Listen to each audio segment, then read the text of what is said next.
Subukan natin, diba? Testing. 1, 2, 3. Oh, dami rin nag-request nito eh. Bagong labas kasi yan. Kaya kasi si Onel. Hindi ako pinapadala na eh. Onel! Shoutout Onel TV. Sabi mo, padadala mo ako, hindi mo ako dinadala na. Alam mo, ito na. May bossing to sa customer natin. Papa-test daw mo na bago ikarga sa motor niya. Golf na power truck scooter 5W40 fully synthetic. Fully synthetic siya. Ang ganda ng packaging, di ba? Yan, no?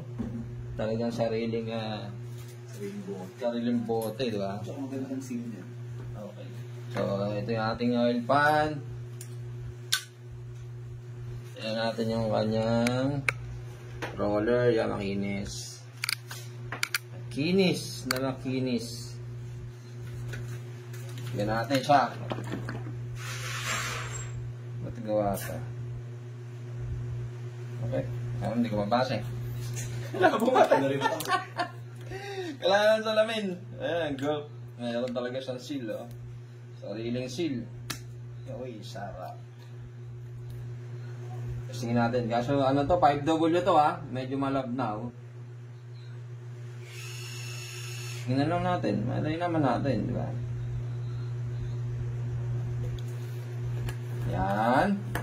Langis na ang ating oil pan. Ang ating stud. Yan pa rin, oh. Ayun yung tama nung nakaraan test. So, yun pa rin yung ginamit natin.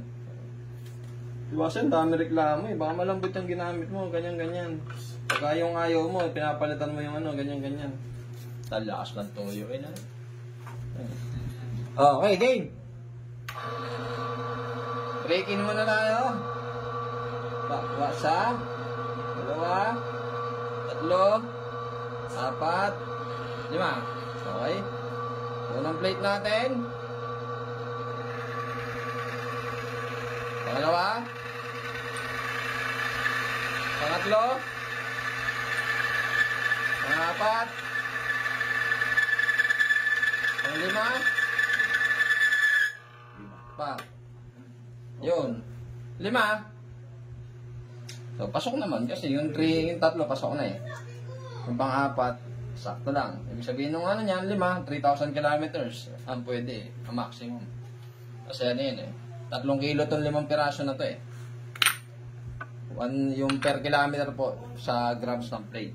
Tulad nito, 3,000 grams, 3 kilo, 3,000 kilometers. Wala mo silang claim na kahit na eh. Di ba? Okay na. O, sa mga nag-request ng Golf, ito na yun. 5W40.